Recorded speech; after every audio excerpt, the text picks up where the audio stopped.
Yo! Welcome back. It's been too long. It's been a while. Yeah. It's been a couple of how long has it been?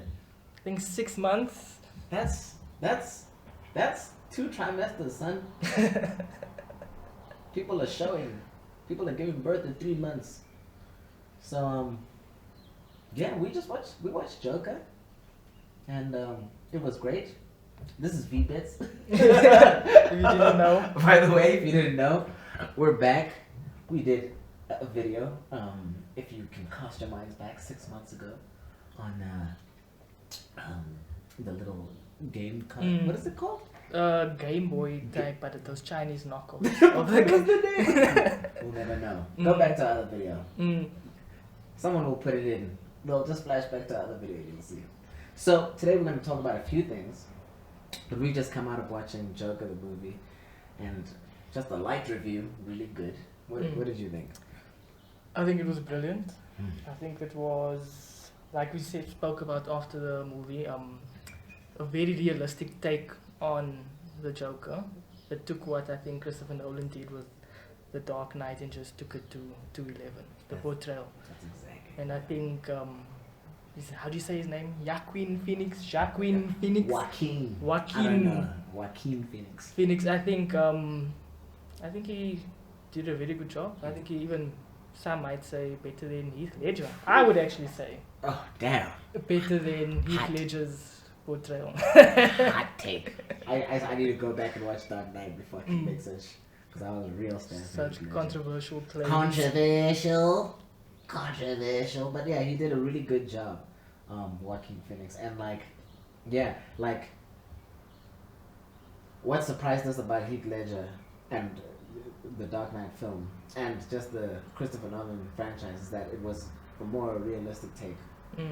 So I feel like this pushes up the realism to like 1,000, because it was a really great character study of the Joker, and like we really get to walk inside of his mind, open some creepy doors, and look through some creepy windows and see what's going on, and sort of what leads him to, and what leads him to where he becomes. And it's also just a great depiction of like how crazy Gotham becomes. Yeah. In order for a Batman to become necessary, because Batman can only be born out of a crazy Gotham, and the way we ended that movie was crazy. It was. It was, and what stood out for me was how step by step it shows you how the Joker, the character, slowly descends into madness. Yes. And all the things that happens to him for him to turn into this character. And you know what's so beautiful is you say step by step, and there's this big theme with steps in the whole movie.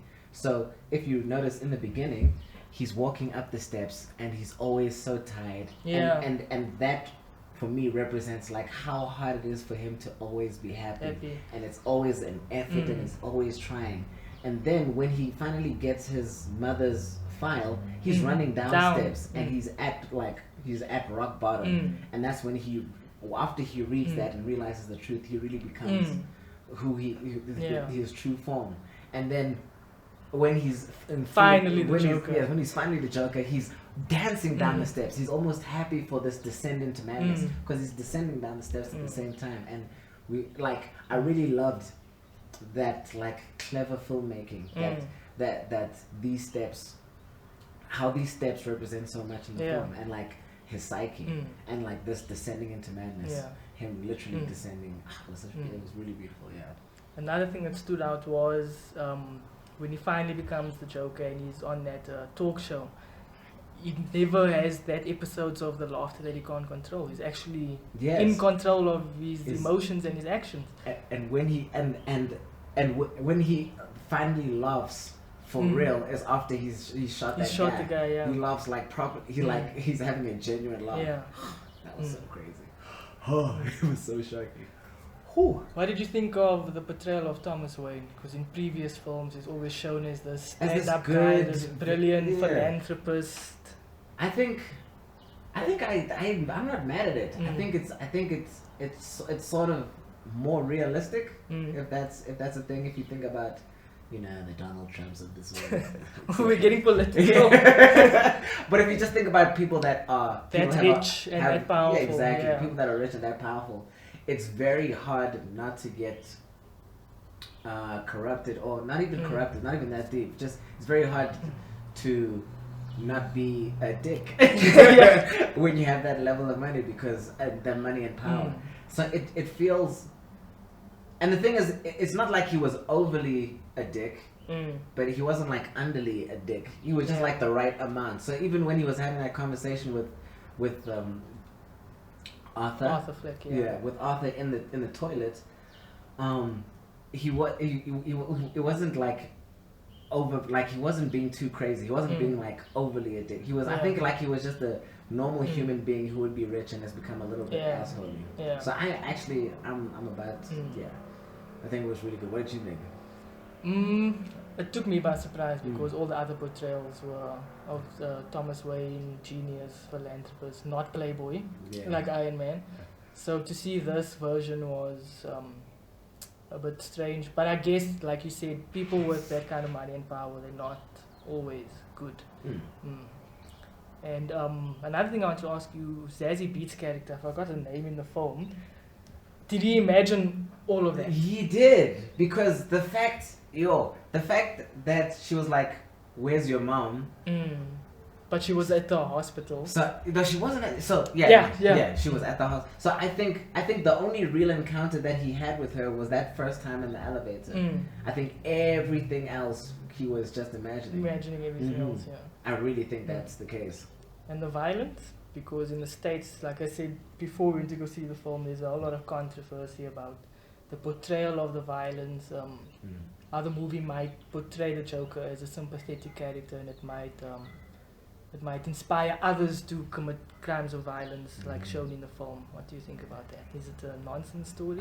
Because the thing is, people have been blaming movies and games for violence in the real world, and like I said when we were walking out, like movies and films don't make violent people. It just makes violent people more creative. So like the thing is, it's not the thing is, the violence in the film is actually not that hectic. There's only 3 scenes. There's only 3 scenes where the violence is pretty hectic, and that's when he shoots Robert De Niro. What's his name? Murray something. When he stabs that dude, and when he shoots the other 3 guys. Yeah.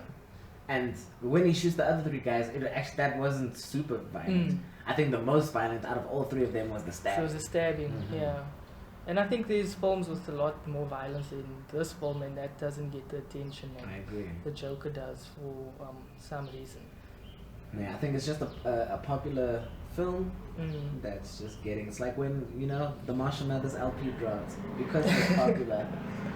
It got all of this flack for everything. So. And you know who directed this film?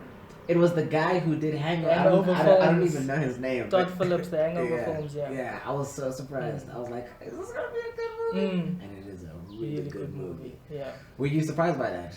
I was. What did you think going in, knowing that Todd Phillips was directing it?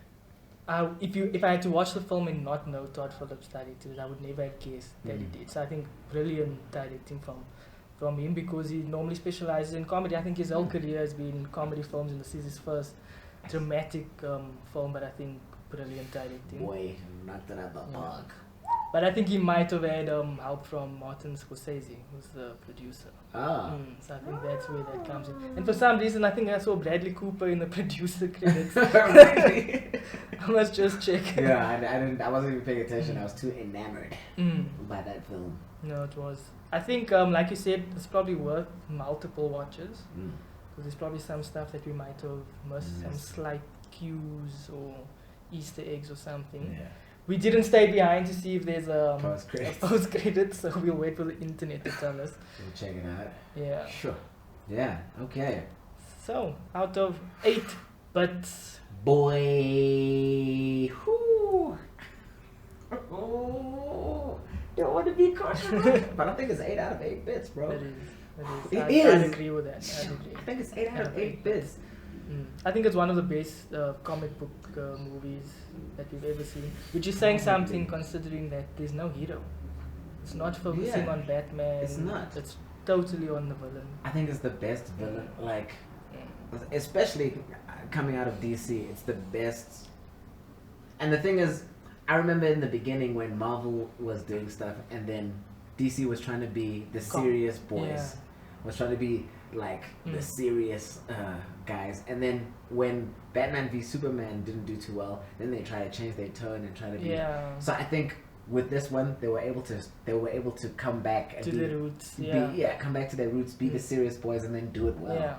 Because you can do it well. You don't have to take Marvel's formula and try and do Mickey Mouse it.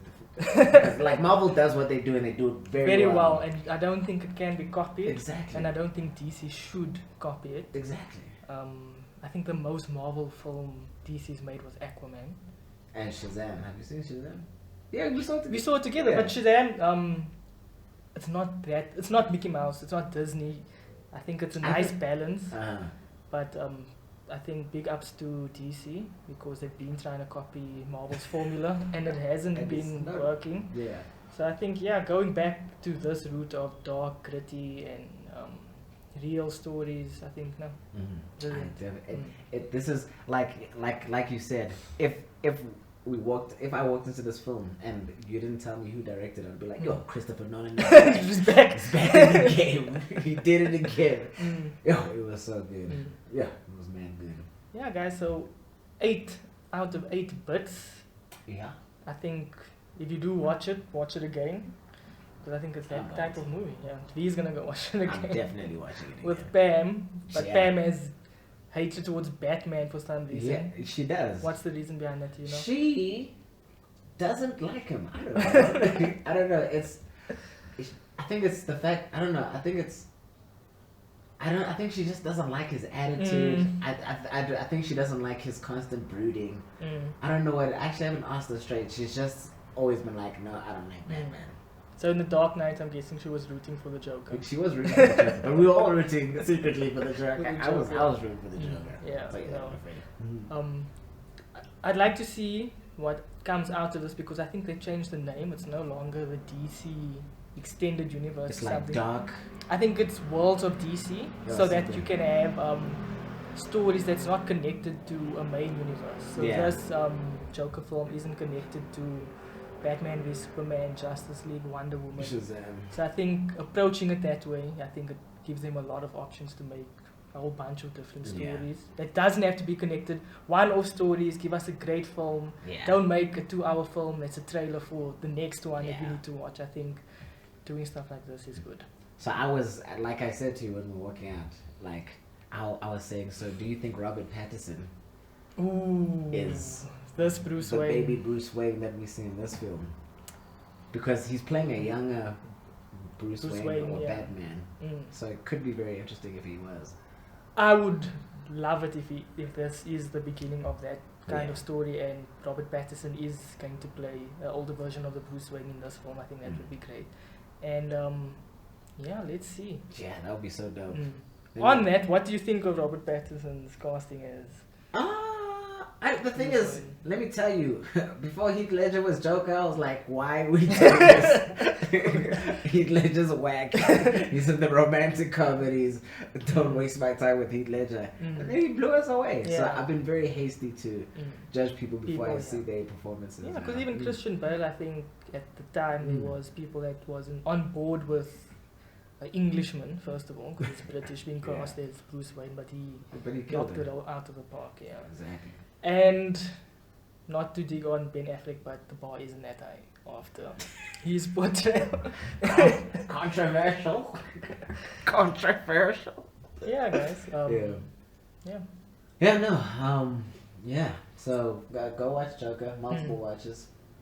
I think let's talk about some Spider-Man news. Yes. So if you didn't know, there was a whole lot of drama, a kerfuffle between Sony and Marvel over the Spider-Man rights. And I think the issue was, the original agreement was Sony finances the Spider-Man movies and they get all the profits. But Kevin Feige has creative input and makes sure that it aligns with the greater MCU. And I think that deal was for 3 films. So the first one was Winter Soldier. No, not No. Winter Soldier. Civil War. Civil War, yeah. Civil War. Then it was Spider-Man's own film, and then the two Okay. Avengers one. The two That's Avengers. a lot of. Oh, so. But oh, yeah, yeah. But Infinity he's- War and Endgame was shot as one film. They just split it.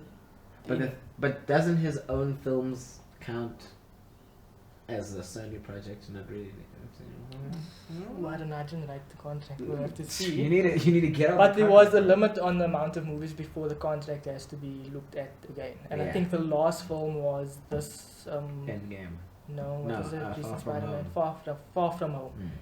Then Marvel and Disney wanted to co-finance Spider-Man movies going forward and get half of the profits, which obviously Sony did not want to do. Spending us all the money. So you should actually be hating on Disney because Disney is a giant corporation that owns Star Wars and Marvel. And Yeah. here they're trying to bully Sony that's only got little baby, a little baby. one Sony. character. But yeah, so then eventually, or actually, so for a couple of months, Sony was out of the MCU. Everybody was really, really sad. And then somehow, the deal was closed earlier this week or last week, and Sony and Disney made up, and Spider-Man's back in the MCU. Did they say what they? Did anything change? Is it the same deal as last time? Did they I don't- change it slightly? Did They say- haven't released the details of the new agreement as far as I know, but I think Sony just gave in. Just caved in and said, okay, we'll co-finance and share in the profits. Because if we're honest, Sony Spider-Man movie without Kevin Feige, who's gonna watch it? Who's gonna watch? And the thing is, now it's awkward. Tom Holland can't say Tony. And like I said to you on WhatsApp, he probably has to give the suit back. They can't use the Iron You Spider see? because it's Marvel's, it's Disney's. So first of all, Tom Holland is naked now. The beginning of the first film. That's crazy. Oh, but I think part of the agreement was Tom Holland's going to star in a future Disney property.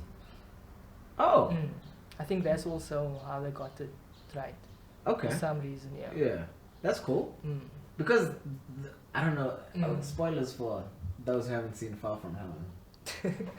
Which I Haven't you? haven't. I haven't done so bad. Why haven't you seen it? look at you. I'm How so are ashamed. people supposed to respect you I'm so as a ashamed. commentator on the culture? You haven't even seen Far From Home. If I'm honest, there's so many Marvel movies.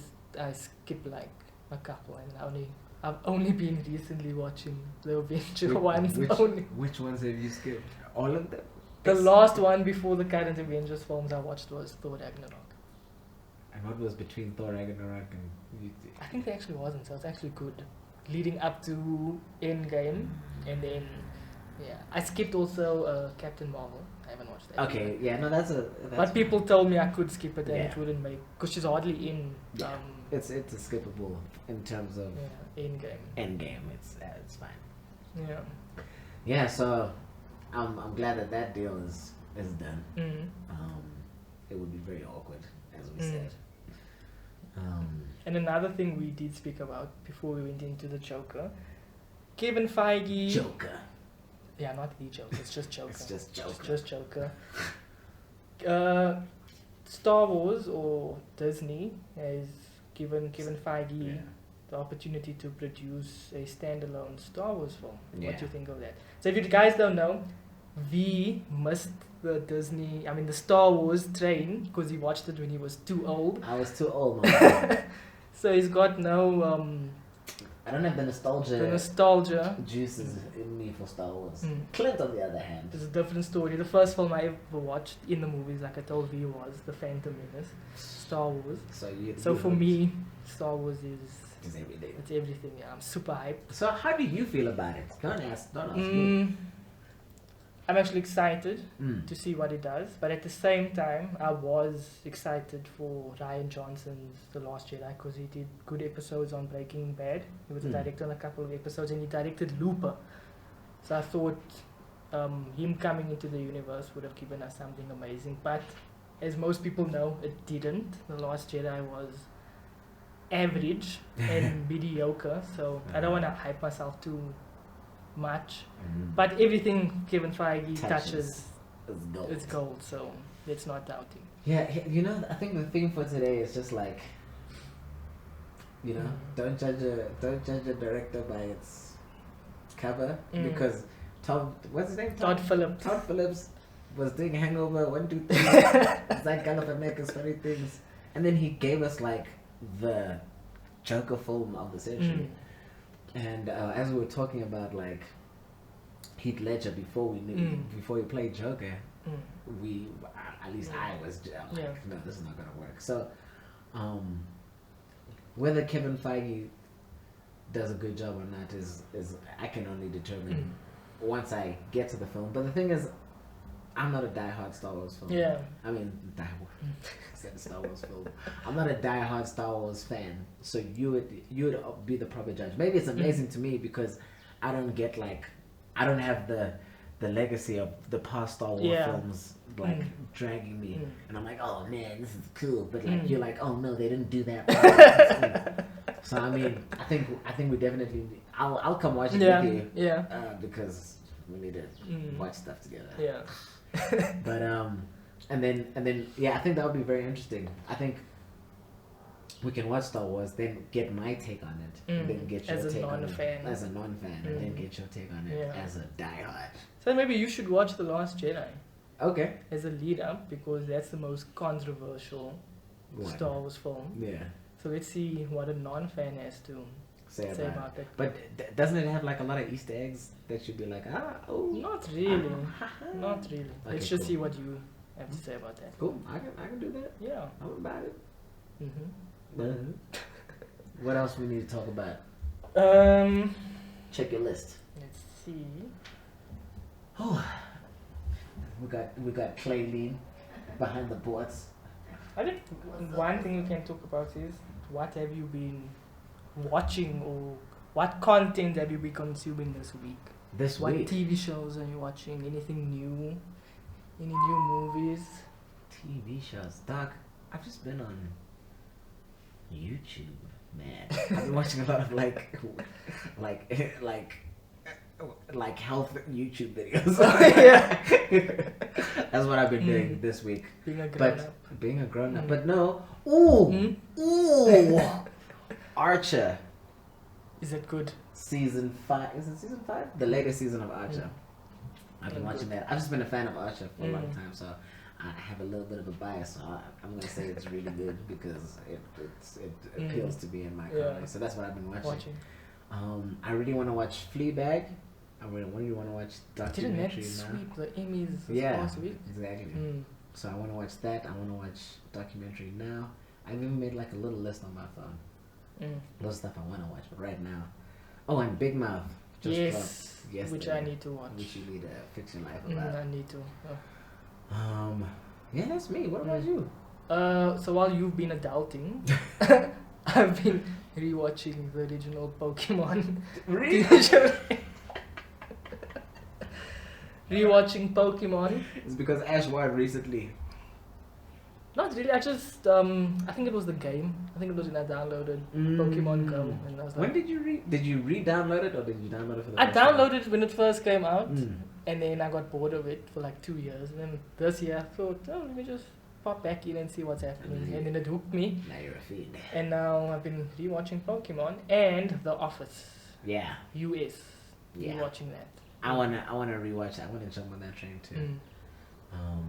Yeah, I wanna rewatch The Office. There's another thing I wanna rewatch, Parks and Recreation. Yes. I wanna rewatch a lot of stuff, but I also need to watch for the first time Fleabag and all of that other stuff. And anything you excited for? Isn't Rick and Morty around the corner?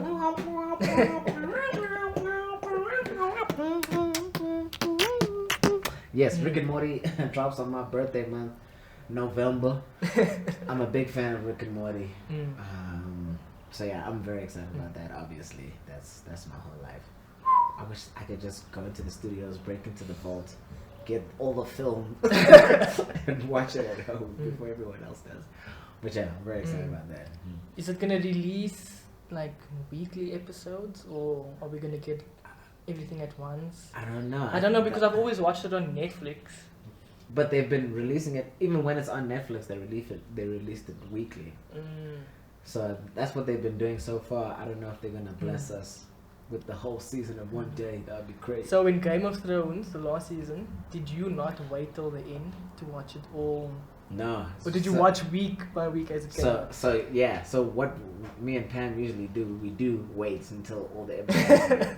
But this season, because the hype was a lot, not only did we watch an episode every week, but we woke up at 3 a.m. to watch it live. What? With the rest of the year. Well, I did. I watched the whole season like that. Pam was with me for the first couple of episodes, and then she fell off. So yeah. Yeah. So, are we going to watch week by week, and then maybe make a small podcast about that as well? I think we should watch week by week and then just talk about each episode a little bit. Yeah. Sounds like a plan. So V-Bits coming at you, Cleopatra. V-Bits podcast. That's also happening. We don't have all the equipment today, so so the sound might be dodgy. The guy with the headphones forgot the cables. I forgot the cables. I'm sorry. But the sound will be better next time. We will be better next time. Well, I will be better. Trent was great. Oh, thanks. But I'll also be better. We'll be better next time. But go watch The Joker. Celebrate Spider-Man. Go watch Rick and Morty. Go watch Archer. Go watch Fleabag. Go watch The Office. Rewatch The Office. Parks and Recreation. Go watch your mom. You know? Cook. You know? She loves you. She always loved you. Go watch her cook.